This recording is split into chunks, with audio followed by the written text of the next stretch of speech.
পশ্চিম মেদিনীপুর থেকে এই মুহূর্তে ব্রেকিং। ঘাটালে হুড়মুড়িয়ে ভেঙে পড়ল মাটির বাড়ি। রাতে ঘুমের মধ্যেই ভেঙে পড়ে দ্বিতল মাটির বাড়ি। অল্পের জন্য প্রাণে বাঁচেন বাড়ির 11 জন সদস্য। মাথা গোঁজার ঠাঁই হারিয়ে রাস্তায় পড়েছে গোটা পরিবার।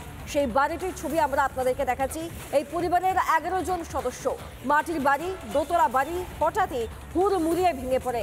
রাতে ঘুমের মধ্যেই ভেঙে পড়ে দ্বিতল বাড়ির একাংশ। অল্পের জন্য প্রাণে বাঁচেন বাড়ির 11 জন সদস্য। মাথা গোঁজার ঠাঁই হারিয়ে পথে পড়েছেন গোটা পরিবার। দেখুন বাড়িটি কিভাবে ভেঙে গিয়েছে। মাটির বাড়ি একাংশ একেবারে হুড়মুড়িয়ে ভেঙে পড়েছে। ওপর থেকে নিচ অব্দি হুড়মুড়িয়ে একটা গোটা অংশ ভেঙে পড়েছে। কোনো ক্রমে প্রাণে বেঁচে গিয়েছেন বাড়ির 11 জন সদস্য। দোতলা এই বাড়িটি মাটির বাড়ি। ভেঙে পড়া বাড়ির সদস্য কি বলছেন শুনুন। কোনখানে শুয়েছিলেন? ওই উপরে বারান্দাতেই ছিলাম। কখন বাড়িটা পড়ে? পৌনে 2টায় হবে। হুড়মুড়িয়ে? হ্যাঁ। তখন ছিল ওইখানে? না, ওই ঘরে 2টো মেয়ে ছিল, উপরে 2টো ছিল মেয়ে, আর নিচে স্বামী স্ত্রী ছিল 2জন। বড় ছেলে আর বৌমা ছিল। কত বছর আগে পুরনো ঘর? ঘরটা তো 85, বাংলার 85-তে হয়েছিল। তখন এর বাড়ি? হ্যাঁ। আর কতগুলো পরিবার বাস করে? কতজন? 10 জন। বিপজ্জনক বলে থাকার তো জায়গা নেই। থাকার জায়গা নেই? না। ইন্দিরাবাসের বাড়ি পেয়েছেন? না। নাম এসেছে? না।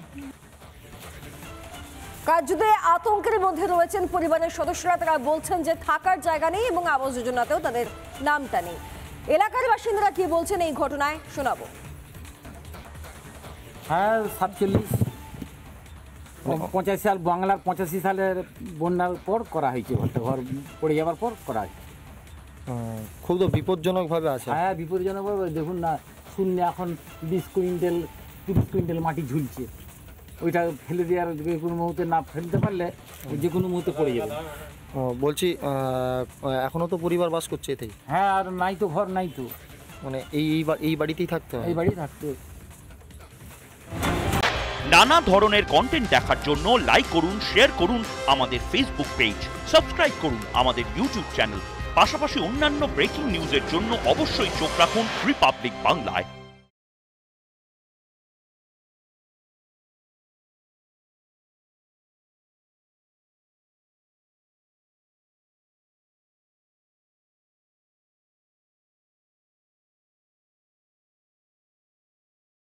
নানা ধরনের কন্টেন্ট দেখার জন্য লাইক করুন, শেয়ার করুন আমাদের ফেসবুক পেজ, সাবস্ক্রাইব করুন আমাদের ইউটিউব চ্যানেল। পাশাপাশি অন্যান্য ব্রেকিং নিউজের জন্য অবশ্যই চোখ রাখুন রিপাবলিক বাংলায়।